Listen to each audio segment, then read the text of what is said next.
Hello दोस्तों, कैसे हैं आप लोग। मैं अभिषेक श्रीवास्तव स्वागत करता हूं आपका अपने YouTube channel JH exam plex पे। सबसे पहले जेएच एग्जाम प्लेक्स आप सभी का धन्यवाद देना चाहता है। आप सभी का प्यार जो जेएच एग्जाम प्लेक्स पे बना हुआ है, आपका इतना शेयर इतना सब्सक्राइब होते जा रहा है कि जेएच एग्जाम प्लेक्स अब अपने सब्जेक्ट्स को बढ़ाने वाला है और भी जितने कमेंट्स पे सब्जेक्ट्स आ रहे हैं उनको और बढ़ा के और अच्छे तरीके से आपको प्रोवाइड करना स्टार्ट कर दे रहा है विथ नोट्स, वो भी फ्री ऑफ कॉस्ट।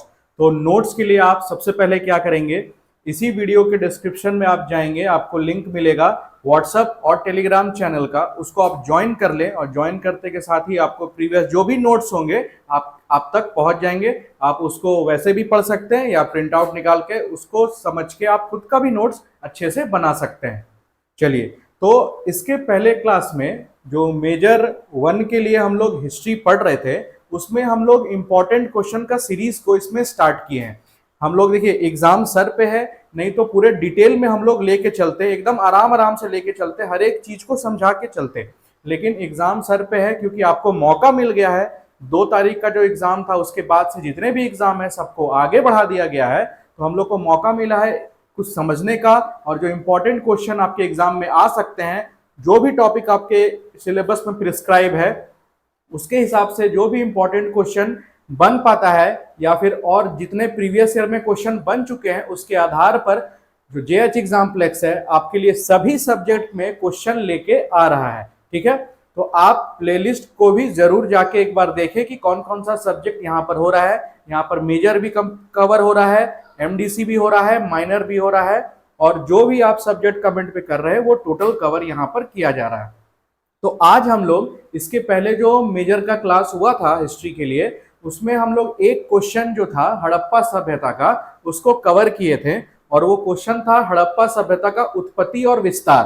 ठीक है, जो कि उत्पत्ति और विस्तार बहुत बड़ा क्वेश्चन था, इसलिए उसको 2 वीडियो में मैंने कवर किया कि आप लोगों को कोई दिक्कत ना हो समझने में। सिर्फ क्वेश्चन ला के पढ़ देना से नहीं होता है, आपको उसको डिटेल में जब तक आप नहीं समझेंगे अच्छे से, जितना भी आप यहाँ पर लाए हैं क्वेश्चन, उसको आप अगर उसको चीज को आप समझा नहीं पाएंगे और आप समझ नहीं पाएंगे तो सब व्यर्थ है। ठीक है, तो आज दूसरा क्वेश्चन है। आज हम लोग देखेंगे, क्वेश्चन आपके स्क्रीन पे दिख रहा होगा, हड़प्पा सभ्यता की मुख्य विशेषताओं का वर्णन करें। तो आज हम हड़प्पा सभ्यता की विशेषताओं पर वर्णन करेंगे। जो खुदाई पर हड़प्पा सभ्यता मिला था उसकी क्या मुख्य विशेषताएं थी। ठीक है, तो आप लोग चैनल पे बने रहें। इस पर हम लोग आज थोड़ा विशेष वर्णन करेंगे, इसका विशेषताओं पर हम लोग अच्छे से चर्चा करेंगे। तो स्टार्ट करते हैं आज का क्लास। आप कॉपी पेन लेके बैठे रहें या आप शांति से देखते रहें वीडियो, आप बाद में भी नोट्स कर उतार सकते हैं या लिख सकते हैं। ठीक है, तो हड़प्पा सभ्यता की मुख्य विशेषताएं में आप पाएंगे, सबसे पहले ये जो सभ्यता थी इसका नाम क्या है। ठीक है, तो इसको कांस्य युगीन या ताम्र युगीन सभ्यता भी बोला जाता है। कांस्य युगीन क्यों बोला जाता है? क्योंकि आप देखेंगे बहुत सारे ऐसे औजार मिले हैं या टूल्स मिले हैं जो कांसे के थे, और जो मोहनजोदड़ो से कांसे की नृतिका मिली है, ब्रॉन्ज डांसिंग गर्ल, वो भी आप यहाँ पर उत्खनन में पाया गया। तो बहुत सारे ऐसे बर्तन थे, टूल्स थे जो कांसे के थे, और जो तांबा के थे वो भी मिले हैं, कॉपर ब्रॉन्ज दोनों के मिले हैं। इसलिए इस सभ्यता को हम लोग क्या बोलते हैं? कांस्य युगीन बोलते हैं। तो पहला विशेषता तो ये हो गया। अभी मैं सिर्फ ओवरव्यू दे रहा हूं, अभी मैं आपको दिखा देता हूं क्वेश्चन और आंसर कैसे लिखना है, उस पर हम लोग चर्चा करेंगे। ये है आपका क्वेश्चन और उसका आंसर, ये देखिए, है ना। हड़प्पा सभ्यता की मुख्य विशेषताओं का वर्णन करें। तो हम लोग अभी ओवरव्यू देख रहे हैं इस चैप्टर का कि हम लोग इसमें क्या क्या पढ़ेंगे अभी इसकी विशेषताएं में। तो पहला विशेषता क्या हो जाएगा कि ये कांस्य युगीन या ताम्र युगीन विशेषता ये सभ्यता थी। दूसरा, ये टाउन प्लानिंग पे चलती थी, ये नगर नियोजन, ये नगरीकरण पे चलती थी। इसका नगर नियोजन बहुत अच्छा था। क्यों? क्योंकि यहाँ पर जो ड्रेनेज सिस्टम था इसका, वो जो नालियां निकलती थी वो एक दूसरे को 90 डिग्री पे काटती थी, मतलब एकदम सुव्यवस्थित व्यवस्थाएं थी। ऐसा लगता था कि यहाँ के लोगों को, यहाँ के लोगों के लिए सब व्यवस्था अच्छे से बनाई गई है, अच्छे से सोच समझ के। और टाउन प्लानिंग में आप देखेंगे नगरीकरण में कि इन लोग जो ईंट यूज करते थे वो बर्न्ट ब्रिक्स यूज करते थे, जली हुई ईंट को यूज करते थे। अब आर्य सभ्यता आने से पहले, वैदिक सभ्यता आने से पहले आपको ऐसी सभ्यता मिल जाए जो कि अर्बनाइजेशन पर चल रही हो, जो शहरीकरण नगरीकरण पे चल रही हो, तो ये बहुत बड़ा बात हो जाता है। तो दूसरी विशेषता क्या हो जाएगी कि ये जो हड़प्पा सभ्यता थी आपकी, वो कैसी थी, ये नगरीकरण पर चल रही थी। तीसरा आप देखेंगे, ये इसका जो औद्योगिकरण था, जो इसका कमर्शियलाइजेशन था, ये अपना कॉमर्स, अपना अर्थव्यवस्था कैसे चलाते थे, तो जो कि आप देखेंगे वैदिक सभ्यता में कि वो लोग कृषि पर ज्यादा डिपेंड थे। तो ये जो सभ्यता थी, ये ज्यादा आपका बिजनेस में, बिजनेस मर्चेंट ट्रेडर्स इस सभ्यता के लोग थे। दूसरे देश के साथ यह क्या करते थे, व्यापार करते थे, वहां से चीज लेके आते थे, यहां से वहां पर देते थे। ठीक है, तो तीसरी जो इसकी विशेषता हो जाएगी, वो हो जाएगी इसकी अर्थव्यवस्था। अर्थव्यवस्था में क्या विशेषता थी इसकी, ये बाहर के देश से क्या करते थे, आदान प्रदान करते थे, वहां से अपना ये कॉमर्शियलाइजेशन अर्थव्यवस्था को चलाते थे। ठीक है, आगे आप देखेंगे ये शांति प्रिय लोग थे। यहाँ पर बहुत सारे ऐसे साक्ष्य मिले हैं जिससे पता चलता था कि यहाँ पर कोई भी ऐसा चीज नहीं है जो वॉर को या फिर युद्ध के पैमाने को साक्ष्य उसका बने, ऐसा कुछ भी नहीं था। तो इनको शांति प्रिय लोग भी बोला जाता है। ठीक है, और अगर हम मुख्य विशेषता का बात करें तो आप पाएंगे कि ये इस सभ्यता के जो लोग थे वो देवी पूजा पर विश्वास रखते थे, मातृ देवी की पूजा करते थे, लिंग उपासना करते थे। ठीक है, तो ये इससे क्या पता चलता है कि ये इनका जो धार्मिक दृष्टिकोण था वो भी बहुत अच्छा था, वो धार्मिक किस्म के लोग थे। कौन, हड़प्पा सभ्यता वाले। तो ये कुछ मुख्य विशेषताएं हैं जिनको मैं आंसर में आपको अभी दिखाऊंगा और एक एक पॉइंट को आपको समझाऊंगा। जो भी पॉइंट है आप उसमें अगर चाहें तो आप और भी ऐड ऑन कर सकते हैं। आप बुक्स पढ़िए, एनसीईआरटी पढ़िए, आपको और पॉइंट्स मिलेगा। लेकिन जो इंपॉर्टेंट पॉइंट हो पा रहा है आपके एग्जाम पॉइंट ऑफ व्यू से, एग्जाम के नजरिए से, उसको हम लोग आज यहाँ पर देखेंगे। ठीक है, तो चलिए हम लोग अपने क्वेश्चन की तरफ चलते हैं। आपको जो ओवरव्यू है इस क्लास का, वो उतना जितना मैंने अभी 5 मिनट में समझाया आपको, वो समझ में आ गया होगा। अब हम लोग समझते हैं इस क्वेश्चन को, जो कि क्वेश्चन आपका क्या है, क्वेश्चन है आपका हड़प्पा सभ्यता की मुख्य विशेषताओं का वर्णन करें, और वर्णन हम लोग एक एक करके देखते हैं। आइए, अब पढ़िए आप क्वेश्चन, हड़प्पा सभ्यता की मुख्य विशेषताओं का वर्णन करें। ठीक है, ये क्वेश्चन आपका इंपॉर्टेंट है, आप मार्क कर लीजिएगा। अगर हड़प्पा से क्वेश्चन आया तो सबसे ज्यादा चांस है, 99% चांस है कि यही क्वेश्चन आपके एग्जाम में आएगा। इंपॉर्टेंट, अगर हड़प्पा सभ्यता से क्वेश्चन आया तो फीचर से क्वेश्चन आने का चांस, मेन फीचर, मुख्य विशेषता से क्वेश्चन आने का चांस बहुत ज्यादा रहता है। ठीक है, तो आप देखेंगे कि हड़प्पा सभ्यता, main features of the Harappan civilization. आइए हम लोग इसको समझते हैं कि इसको आंसर के थ्रू में कैसे लिखा जाए। ठीक है, तो क्या है, हड़प्पा सभ्यता के अवशेषों के प्रकाश में आने से यह स्पष्ट हो गया है कि आर्यों के आगमन पूर्व ही भारत में पूर्ण विकसित नगरीय सभ्यता का उदय हो चुका था। ये बात अभी मैंने थोड़ी देर पहले ही आपसे की कि वैदिक सभ्यता के आने से पहले ही जो साक्ष्य मिले हैं हड़प्पा सभ्यता थे, वो बता देते हैं कि यहाँ की जो सभ्यता थी वो कैसी थी, वो नगरीय थी। ठीक है, टाउन प्लानिंग पे बेस्ड थी। ठीक है, तो उसी चीज को यहाँ पर लिखा हुआ है। अब यह निश्चित तौर पर कहा जा सकता है कि भारत की सभ्यता भी मिस्र और मेसोपोटामिया की सभ्यता के समान ही अति प्राचीन है। तो ये जो हड़प्पा सभ्यता है उसके बारे में क्या बोला गया, अभी नेक्स्ट लाइन में आपका क्या बोला गया कि जो हड़प्पा सभ्यता के साक्ष्य मिले हैं, जो कि वैदिक सभ्यता के पहले के हैं, ये साक्ष्य प्राप्त हो गया है। तो ये माना जा सकता है कि जैसे ही मिस्र और मेसोपोटामिया की सभ्यता एकदम पुरानी है, प्राचीन है, वैसे ही हड़प्पा सभ्यता भी अपने आप में बहुत ही प्राचीन है। ठीक है, आगे हम लोग देखें, इतना ही नहीं, भवन निर्माण और नगर निर्माण योजना के क्षेत्र में यह सभ्यता मिस्र और मेसोपोटामिया की सभ्यताओं से भी अधिक विकसित थी। इसके बारे में मैंने कल भी चर्चा की थी, जब मैंने एक्सटेंट, उसके विस्तार के बारे में चर्चा मैं कर रहा था।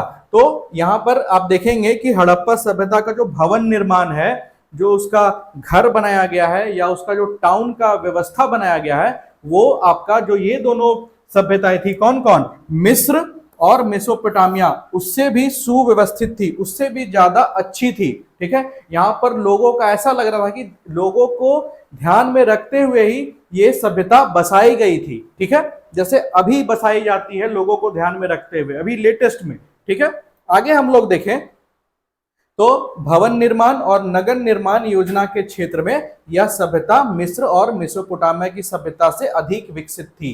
ठीक है, ये सब हिट पॉइंट्स है, आपको अपने आंसर में लिखेंगे तो आपका आंसर अच्छा सुंदर लगेगा। इस सभ्यता की मुख्य विशेषताओं का विवरण निम्नवत है। तो अब हम लोग देखेंगे इस सभ्यता का मुख्य जो जितना भी विवरण हो पा रहा है, जितना भी विशेषताएं हैं, उसको टॉपिक वाइज हम लोग एक एक करके डील करेंगे। ठीक है, चलिए आगे हम लोग देखें अगर, तो पहला है भौतिक विशेषता।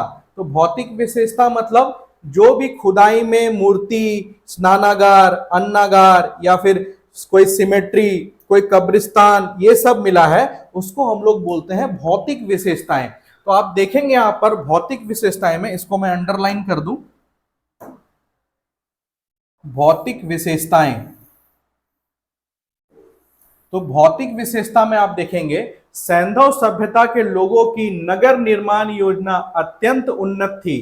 तो जो जो मैं अंडरलाइन कर रहा हूं उसको आपको अपने आंसर में ऐड करते जाना है। नगर निर्माण योजना, ठीक, सैंधव सभ्यता के नगरों, मकानों, सड़कों एवं नालियों से वहां की अनोखी भौतिक उपलब्धियों का पता चलता है। तो इस लाइन से क्या समझ में आ रहा है, यहां पर यहाँ की सड़कें जो थी वो पक्की थी। ठीक है, पक्का रोड जिसको आप बोलते हैं इंग्लिश में, यहाँ की सड़कें कैसी थी, वो पक्की थी, पक्का रोड्स। ठीक है, ये हो गया आपका पहला।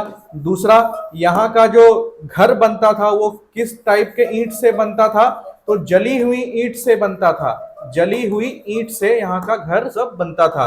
तीसरा आप देखेंगे यहाँ पर सुव्यवस्थित नालियां थी, सुव्यवस्थित नालियां थी, जो नाली थी वो अच्छे से कवर करती थी पूरे रीजन को और एक दूसरे को 90 डिग्री पर काट के वो अपना बहाव प्रस्तुत करती थी।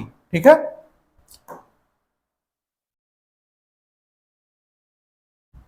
ठीक है, तो आपकी जो नालियां थी वो सुव्यवस्थित थी। ठीक है,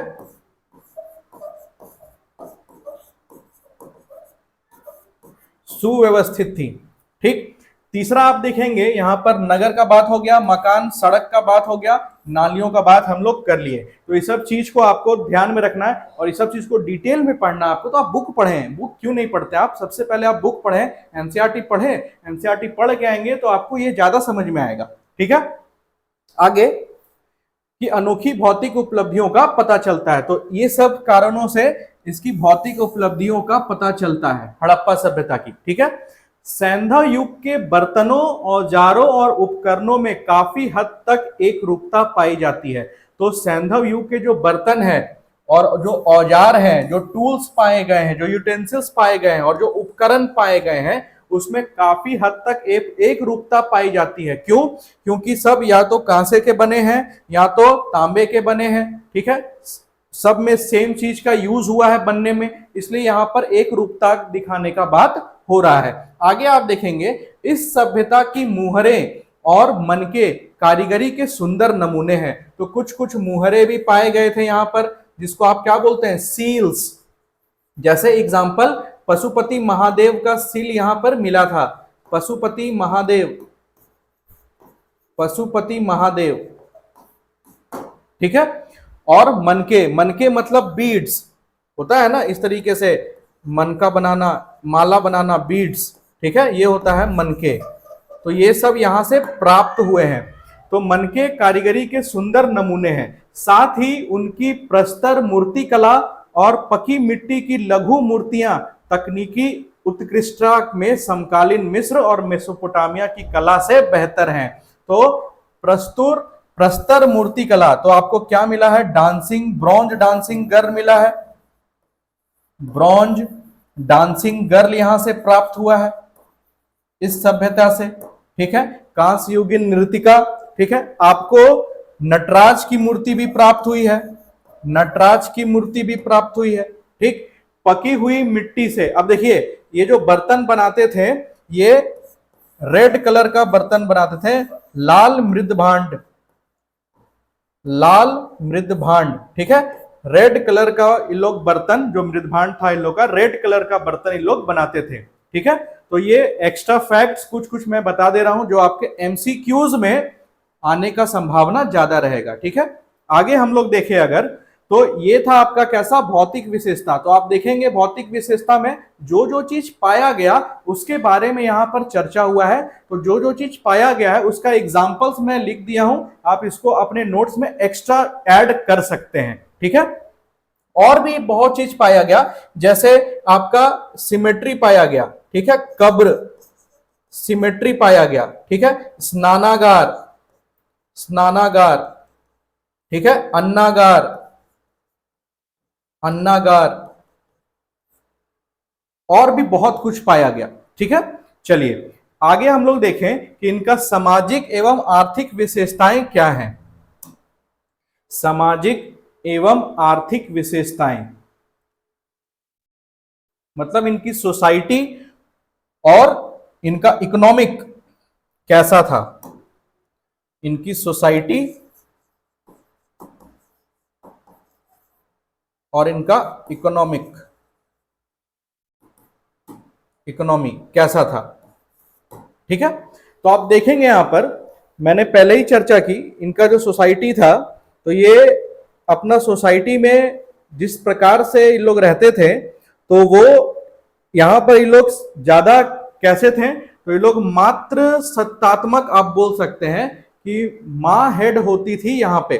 ठीक है, तो आप देखेंगे यहां पर सैंधव सभ्यता के लोगों का जीवन अनेक प्रकार के फसलों की खेती और पालतू जानवर पर निर्भर थे। तो यहाँ पर इकोनॉमी का बात यहाँ पर हुआ है कि तो सैंधव सभ्यता के लोगों का अनेक प्रकार के फसलों की खेती, तो यहां से क्या क्लियर होता है कि ये लोग एग्रीकल्चर भी करते थे। यहां से क्या क्लियर हुआ है कि ये लोग कृषि भी करते थे। ठीक है, और पालतू जानवर पर निर्भर रहते थे। ठीक है, जो डोमेस्टिक एनिमल है उस पर ये निर्भर रहते थे।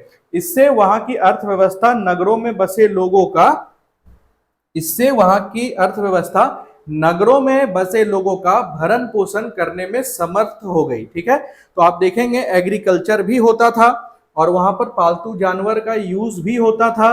नगरों में रहने वाले लोग अपने अन्न का उत्पादन स्वयं नहीं करते थे। ठीक है, इस लाइन को आप अंडरलाइन करेंगे, जो नगर में रहने वाले लोग थे वो अपने अन्न का उत्पादन स्वयं नहीं करते थे, उनके लिए खाद्यान्न निकटवर्ती क्षेत्रों से आता था।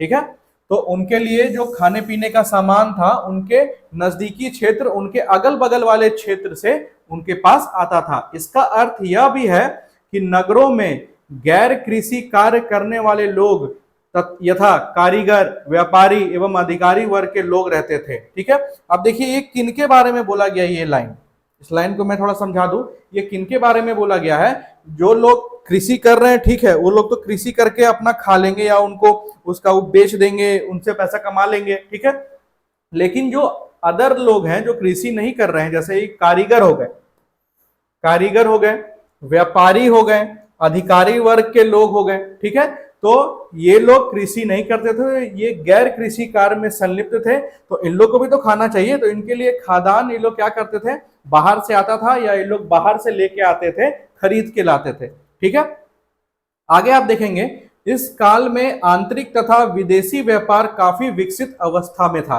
तो ये भी लाइन आप अंडरलाइन करेंगे कि इस काल में जो आंतरिक तथा विदेशी, आंतरिक तो होता ही था, आंतरिक व्यापार तो होता ही था। आप देखेंगे हड़प्पा के लोग मोहनजोदड़ो में आके व्यापार करते थे और वहां से पैसा कमा के जाते थे, और ये लोग विदेश से भी व्यापार करते थे, जैसे अफगानिस्तान से, ठीक है, और भी कंट्री से ये लोग व्यापार करते थे, और इंडिया में ये लोग साउथ इंडिया से भी व्यापार करते थे। ठीक है, तो समाज में धनी तथा निर्धन लोग रहते थे और वे शासक भी हुआ करते थे। तो इसी समाज में दो लोग, अब सिंपल है, सब धनी तो होंगे नहीं और सब गरीब भी नहीं होंगे, तो एक ही समाज में आपके धनी लोग भी रहते थे और निर्धन लोग भी रहते थे, और वे शासक भी हुआ करते थे। और यहां पर यह नहीं कि धनी ही सिर्फ शासक होगा, निर्धन भी शासक हो सकता है, ये यहां पर इस पे बल दिया गया था।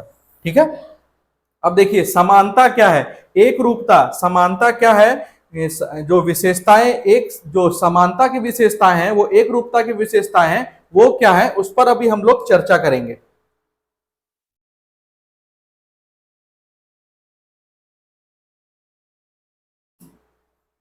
एक रूपता, समानता, सभी क्षेत्रों में एक रूपता हड़प्पा सभ्यता की मुख्य विशेषता थी। तो सभी क्षेत्रों में एक रूपता मतलब जो भी नियम कानून होता था सभी क्षेत्र के लिए समान होता था। तो ये हड़प्पा सभ्यता का, या फिर आप देखेंगे, छोड़ दीजिए नियम कानून, जो टाउन प्लानिंग हो गया या फिर जो अदर इंपॉर्टेंट फीचर्स हो गया, वो दूसरे एरिया में भी सेम होता था। जितना भी हड़प्पा सभ्यता के सिटीज हैं सब में सेम होता था। ठीक है, चलिए एक क्वेश्चन का आप आंसर दीजिए कि हड़प्पा सभ्यता में ग्रामीण सभ्यता कौन थी। हड़प्पा सभ्यता में ग्रामीण सभ्यता कौन थी, इसका आप आंसर दीजिए। ग्रामीण सभ्यता कौन थी? ठीक है, चलिए, सभी क्षेत्रों में एक रूपता हड़प्पा सभ्यता की मुख्य विशेषता थी। हड़प्पाई लोग एक ही लिपि, बाट एवं तराजू का इस्तेमाल करते थे। देखिए, एक ही लिपि का इस्तेमाल करते थे। लिपि हम लोग देखे थे, पहले वो लोग मान लीजिए ऐसे लिखे हैं इधर से इधर, फिर इधर से इधर लिखना स्टार्ट किए, फिर इधर से इधर लिखना स्टार्ट किए। ठीक है, तो एक ही लिपि का इस्तेमाल करते थे। बाट एवं तराजू का इस्तेमाल करते थे। तो बाट और तराजू का इस्तेमाल करते थे जो 16 के गुनज में चलता था। ठीक है, 16 के गुनज में ये चलता था।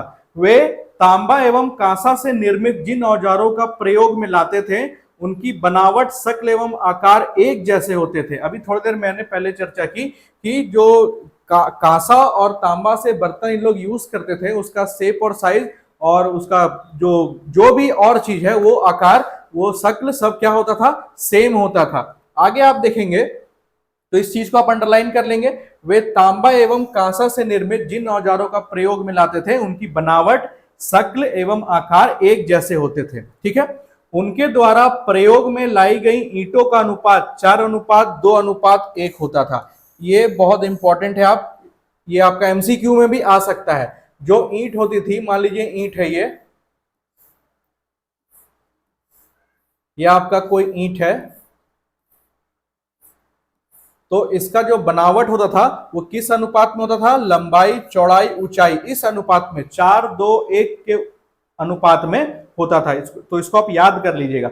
इसी तरह उनके द्वारा बनाई गई कुछ इमारतों एवं किलों आदि की बनावट में उल्लेखनीय एक रूपता थी। तो अभी थोड़ी देर पहले मैंने बताया कि ये जो टाउन प्लानिंग करते थे, अपना जो घर बनाते थे, सब एक ही जैसा बनाते थे। क्योंकि अब देखिए उस समय उतना इंजीनियरिंग तो नहीं होगा कि अलग अलग डिजाइन ज्यादा आप डिराइव कर पाए। ठीक है, तो एक ही टाइप से, एक ही, ज्यादातर एक ही तरीके से अपना ये घर बनाते थे, या फिर जो भी किला बना रहे हैं उसको ये बनाते थे। इस पूरे भौगोलिक क्षेत्र में जहां इस सभ्यता के नगर मौजूद थे वहीं मुहरों, शंखों से बनी चूड़ियों, लाल पत्थरों के बने मनकों और सेल खड़ी से बने गोल चपटे मनकों की बनावट एक सी होती थी। अगर ये क्वेश्चन आता है तो इस लाइन को आपको जरूर लिखना चाहिए कि यहाँ पर क्या क्या जो एक रूपता के बारे में कहा गया उसके बारे में क्या क्या सेम है। तो एक रूपता के बारे में, इस पूरे भौगोलिक क्षेत्र में जहां इस सभ्यता के नगर मौजूद थे, जहां जहां भी मौजूद थे, कल मैंने इसके विस्तार पे चर्चा की थी कि जहां ये मौजूद थे, तो जहां जहां ये मौजूद थे वहीं मुहरों, शंखों से बनी चूड़ियों, तो मुहरों और शंखों से बनी चूड़ियों, लाल पत्थर के बने मनके, ठीक है, रेड स्टोन से बना हुआ बीड्स, ठीक, और सेल खड़ी से बने हुए गोल चपटे मनकों की बनावट। सेल खड़ी आपका स्टेटाइट हो गया, स्टेटाइट, ठीक है, सेल खड़ी से बने गोल चपटे मनकों की बनावट एक सी होती थी। तो एक रूपता में आपको क्या क्या लिखना है, तो एक रूपता में सबसे पहले आपको ये लिखना है कि जितने भी सभ्यता में जितने भी सिटी थे सबकी लिपि समान थी, सब सेम बाट और तराजू का इस्तेमाल करते थे। ठीक है, जो भी औजार ये यूज करते थे उसके शक्ल और आकार मतलब शेप और साइज सेम होते थे। तीसरा, जो भी ये जो अपना मकान बनाते थे या किला बनाते थे उसमें जो ये ईंट का इस्तेमाल करते थे सभी ईंटों का अनुपात 4:2:1 होता था। उसी तरीके से जो भी मुहर या शंख से बनी चूड़ियां या लाल पत्थर से बने मनके, सेल खड़ी से बने मनके, जो भी ये बनाते थे सब सभी सिटी में सब सेम बनते थे। ठीक है, आगे हम लोग देखें, हड़प्पा सभ्यता को अधिकतर गुलाबी रंग के मिट्टियों के बर्तन से पहचाना जाता है। अब देखिए किसी किसी किताब में गुलाबी रंग लिखा हुआ है और कहीं कहीं ये रेड पेंटेड वेयर भी लिखा रहता है इंग्लिश में, रेड पेंटेड वेयर, लेकिन एनसीईआरटी जो है वो रेड ही मानता है, तो आप एनसीईआरटी के जरिए इसको आप रेड ही करेंगे। ठीक है, हल्का डार्क गुलाबी और रेड कलर के बीच का ये कलर होता है। ठीक है, आगे अगर आप देखें तो हम लोग थे, हड़प्पा सभ्यता को अधिकतर गुलाबी रंग के मिट्टियों के बर्तन से पहचाना जाता है। इस मिट्टी के बर्तनों का रंग लाल होता है, जबकि उनके ऊपर काले रंग से पशु पक्षियों, पेड़ों तथा ज्यामितीय आकार मतलब ज्योमेट्रिकल फिगर, ज्यामितीय आकार मतलब ज्योमेट्रिकल फिगर बनाया जाता है। ज्योमेट्रिकल फिगर आप जानते हैं, ट्रायंगल हो गया, स्क्वायर हो गया, सर्कल हो गया, क्वाड्रिलेटरल, जो भी आप जानते हैं सब इस पर चित्रित किया जाता है। किस पर? जो बर्तन बनाया जाता था। ये हो गया आपका बर्तन मान लीजिए, और ये रेड कलर का बर्तन, इस पर ये चित्रकारी होता था इस तरीके से। ठीक है, आप एनसीईआरटी बुक को एक बार खोलेंगे, ये सब आपको दिखेगा चित्र। ठीक, तो ये हम लोग पढ़ लिए उसकी एक रूपता के बारे में। ठीक है, कि जितने भी वहां पर चीज होते थे पूरे सिटीज में, उनमें एक रूपता क्या होती थी, और उसके जरिए हम लोग ये भी पढ़ लेंगे क्या क्या पाया जाता था। ठीक है, आगे हम लोग देखें उन्नत वाणिज्य जीवन। तो उन्नत वाणिज्य जीवन में अब यहां पर हम लोग थोड़ा सा इसके अर्थव्यवस्था के बारे में थोड़ा सा चर्चा करेंगे, जो इनका कॉमर्स था वो कैसा था। ठीक है, सिंधु सभ्यता के लोगों का मुख्य ध्यान अपने वाणिज्य कार्यों पर था, इसलिए तो मेसोपोटामिया के ग्रंथों में सिंधु सभ्यता के साथ व्यापार का गर्व के साथ उल्लेख किया जाता है। बहुत इंपॉर्टेंट पॉइंट है, इसको आप जरूर लिखेंगे अगर ये क्वेश्चन आता है तो सिंधु सभ्यता के लोगों का मुख्य ध्यान अपने वाणिज्य कार्यों पर था। तो ये चीज जानते थे मेसोपोटामिया वाले, जो मेसोपोटामिया के इतिहासकार थे, इसलिए तो मेसोपोटामिया के ग्रंथों में सिंधु सभ्यता के साथ व्यापार का गर्व के साथ उल्लेख किया जाता है। ठीक है, आगे आप देखेंगे कि माप तौल की उन्नत व्यवस्था से भी सिंधु सभ्यता की उन्नत वाणिज्य पद्धति का पता चलता है। अब उस समय के जमाने में जैसे आप 1 केजी का बटखरा देखते हैं या 2 केजी का बटखरा देखते हैं, उस समय भी अगर आपको बाट दिख रहा है, बटखरा दिख रहा है, अब वो 16 का मल्टीपल पे है, क्या है, उतना उसका होता होगा वेट। ठीक है, तो उस समय भी दिख रहा है, तो आप सोच सकते हैं वहां का कॉमर्स कितना स्ट्रांग होगा, वहां का वाणिज्य जीवन कितना स्ट्रांग होगा। ठीक है, तो उन्नत व्यवस्था से भी सिंधु सभ्यता की उन्नत वाणिज्य पद्धति का पता चलता है। यहाँ के वाणिज्य जीवन का महत्व इससे भी पता चलता है जब बहुत से प्रमाणों से पता चलता है कि यहाँ पर वणिकों का ही शासन चलता था। तो ये पॉइंट उतना ज्यादा इंपॉर्टेंट नहीं है, आप खाली इसको याद रखेंगे। तो यहाँ के बहुत सारे प्रमाणों से क्या पता चलता है कि यहाँ पर वणिकों का ही शासन चलता था, मतलब वाणिज्य जो कॉमर्स वाले जो लोग थे, जो वाणिज्य जीवन से अपना जीवन जीते थे, उन वाले लोगों का ही यहाँ पर शासन चलता था। इनके साथ ही सिंधु सभ्यता के लोगों के जीवन में व्यापार के महत्व को जानने के लिए हड़प्पा, मोहनजोदड़ो और लोथल में पाए गए बड़े अन्नागार को भी उदाहरण के तौर पर लिया जा सकता है। ये सबसे इंपॉर्टेंट पॉइंट है, इसको आप अंडरलाइन करेंगे। तो सिंधु सभ्यता में अगर आपको व्यापार के बारे में अगर कोई पूछे तो आप क्या एग्जाम्पल देंगे? तो सबसे बड़ा एग्जाम्पल है आपका हड़प्पा और मोहनजोदड़ो में और लोथल में मिले अन्नागार। ठीक है, अन्नागार मतलब जहां पर अन्न को रखा जाता था। ठीक है, और ये लोथल क्या है? ये लोथल में आपका क्या पाया गया था? एक बंदरगाह। तो आपसे कोई पूछेगा कि बंदरगाह कहां पर पाया गया था, तो वो लोथल में पाया गया था। और हड़प्पा और मोहनजोदड़ो में आपको अन्नागार मिले हैं और मोहनजोदड़ो में आपको स्नानागार भी मिले हैं। ठीक है, इसके पहले मैंने इस पर चर्चा की थी। तो ये उदाहरण देता है, क्या उदाहरण देता है? हड़प्पा, मोहनजोदड़ो और लोथल में बड़े अन्नागार उदाहरण के तौर पर इसको लिया जा सकता है कि यहाँ का जो वाणिज्य था वो बहुत ही अच्छा था, बहुत ही स्ट्रांग था। आगे अगर आप देखें, इस प्रकार उपरोक्त विवरण से यह स्पष्ट होता है कि हड़प्पा सभ्यता की बस्तियों की भौतिक विशेषताएं में पाने जाने वाली एक रूपता ही हड़प्पा सभ्यता की मुख्य विशेषता थी। तो हड़प्पा सभ्यता का सबसे मुख्य विशेषता क्या है? उनमें पाई जाने वाली एक रूपता ही उनकी सबसे ज्यादा मुख्य विशेषताएं हैं। उसके अलावा भी मैंने बहुत सारी मुख्य विशेषता आपसे विशेष करके चर्चा में लाई हैं। ठीक है, चलिए आगे हम लोग अगर देखें तो यहीं तक था आपका आंसर। तो आप देख रहे हैं आपका 3 स्लाइड में आपका आंसर खत्म हुआ है। ये आपका हो गया फर्स्ट स्लाइड और इसका क्वेश्चन था ऊपर। ठीक है, तो आप क्या करेंगे, क्या आप तो अब समझ लिए।